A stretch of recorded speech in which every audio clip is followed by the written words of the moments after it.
If you are completely new to strength training and have no idea where to start, this video is for you.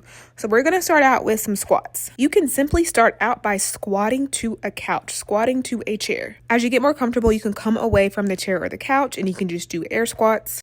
Work on getting more comfortable with technique and hitting depth, and then at that point, you can start to add in resistance. So you can grab a dumbbell, you can do goblet squats. You can also use something like a kettlebell, and then of course, over time, progress that weight. Squatting is a super important everyday functional movement pattern, so you probably want to have those in your routine when you're first starting.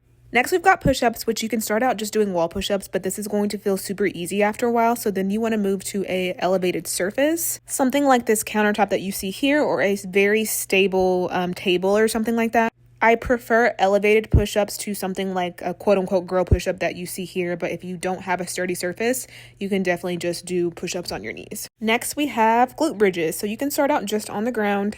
These are going to be great for your glutes, of course. A little bit of core work is involved in these as well, and then you can progress these by just adding a weight, a dumbbell, putting it on top of your hips, holding it in place. If you have a limited weight at home, you can also progress these by doing a single leg glute bridge. Did not record that, so if anybody wants to see that, let me know.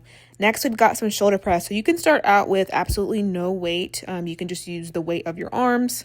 It really just depends. For some people, you'll feel this. For some people, it's going to be super easy. So if you have dumbbells at home, go ahead and grab those. And just like you hear in the name shoulder press, these are going to work your shoulders. So this is a good upper body movement. Lots of pressing happens in everyday life. And last up, we're going to do a little bit of core work. So we are going to do some planks. We're going to do a high plank. This is going to be for some core stability. You'll feel this in your shoulders a little bit, and it's also going to help you with your push-ups. You can also do a low plank. Not going to be quite as much work in those shoulders. If you need to, you can come down on your knees.